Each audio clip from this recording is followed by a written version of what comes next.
Here we go again with the Xbox Series S.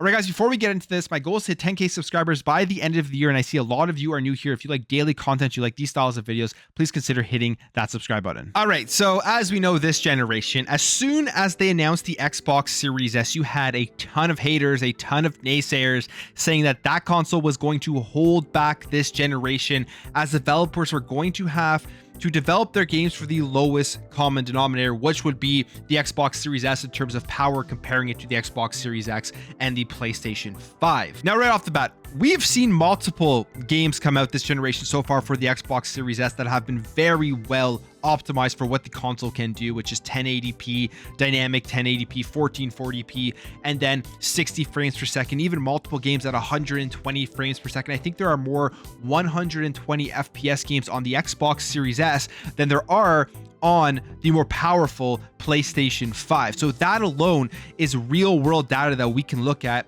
proving that so far this generation, the Xbox Series S in no way has held back developers from being able to optimize games to run well and to get 60 frames per second. But we still have a lot of people out there that love to throw this out there as it is a bad console that holds back this generation. It is an incredible console. I love the Xbox Series S. And the debate has popped up again because Gotham Knights. Now, Gotham Knights was announced just recently that it is going to be locked at 30 frames per second across all the consoles, not just the Xbox Series S. It's going to be locked at 4K 30 FPS on the PlayStation 5 and the Xbox Series X. And this had a ton of people upset, people who were looking forward to the game, people who didn't like the game at all from what they have seen so far, piling onto it even more, all that type of stuff towards Gotham Knights because of this 30 FPS announcement. And I mean, honestly, for good reason. If you're somebody who's been playing the Series X and the Series S and the PlayStation 5 since they launched in 2020, you should be expecting 60 frames per second games, or at least a toggle to give you a performance mode so you aren't stuck at the 30 frames per second. So we don't know what's going on with Gotham Knights. We know that they went with a quality mode. They want to have ray tracing. They want to have those high fidelity graphics prioritized, and I guess they don't want to give people the option to reduce the fidelity of the graphics and get the 60 frames per second. I'm guessing this is kind of baked in from the start when they started developing Gotham Knights, and they just kind of had to go with locking it at 30 frames per second. They weren't able to get the frame rate stable enough, even if it was dropping frames here and there, but nothing that would really completely hurt the experience. They weren't able to get to that point, so they decided to just lock it at 30 frames per second so they can hit the release date of October 21st, which is going to be this Friday. I think that's a bad idea because we are seeing now people coming out and very angry about it. We're seeing people cancel their pre-orders, and the worst part about it is it's pretty obvious that they were trying to hide this until as close to the release date as possible.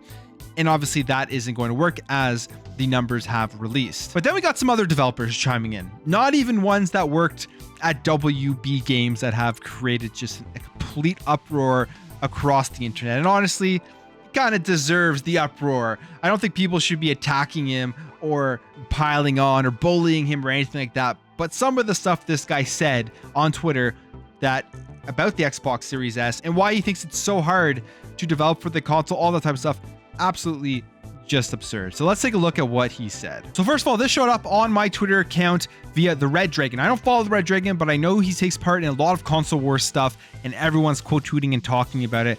And obviously when you see something like this, if you're on the console war side of the PlayStation, you are going to try to highlight it so people believe a narrative that honestly right now isn't true. It says here, senior dev says Xbox Series S is holding back this generation of games and says it's not much better than a last gen console.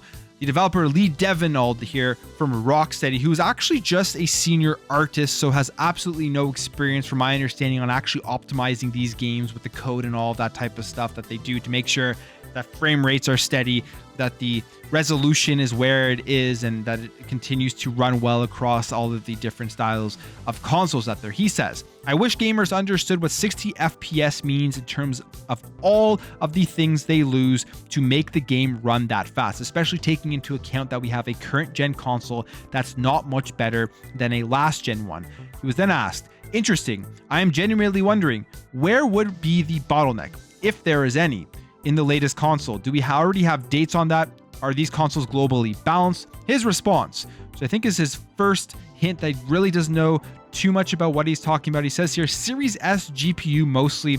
Multi-platform games always have to optimize for the lowest performer. Now I say, probably doesn't really understand how all of this works, not because I fully understand how this works, because I am not the biggest technical person either, but from my understanding, correct me if I'm wrong in the comments below, the CPU is more important in terms of getting steady frame rates. And if there is going to be a bottleneck with getting games to be running at 60 frames per second steadily, is going to be the CPU.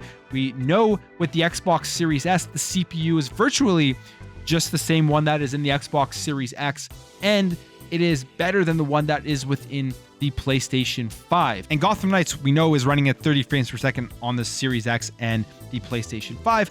The common denominator there, in my opinion, would be the CPU, not the GPU. Then he says this, the Series S exists though, and Microsoft won't let you launch on one without the other, an entire generation of games hamstrung by that potato.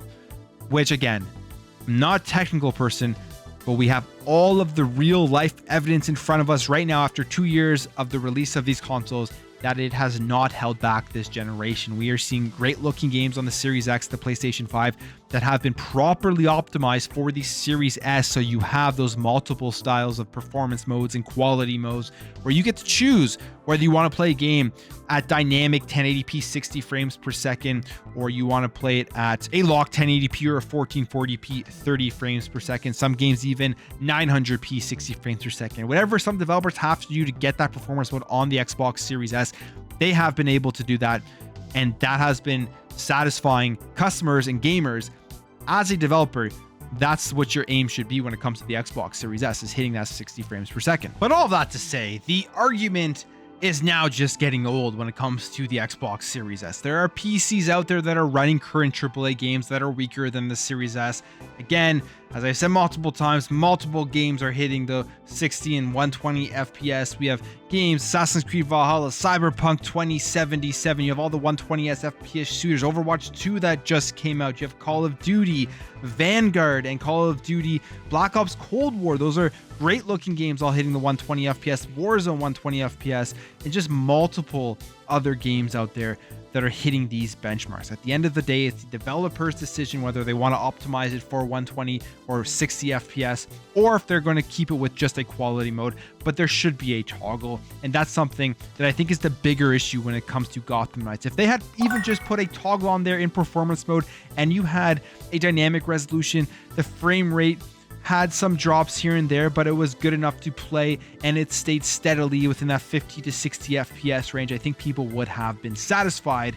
But developers like this coming out rogue and shitting on the Xbox Series S is always going to cause an uproar, and for good reason, because they have sway when they identify with working for a Rocksteady, working for a WB. People are going to look at this and then use it to push narratives that just simply aren't true right now. That's it for me, guys. What are your thoughts on this? What do you think about the Series S? Do you agree with me, or do you agree with that developer or technical artist, wherever you want to call him, and his thoughts on the Xbox Series S? If you enjoyed this video, make sure to hit that thumbs up button. If you're new here, you liked what you saw, consider hitting that subscribe button. Thank you all for watching. Thank you for your support, and I'll catch you in the next video.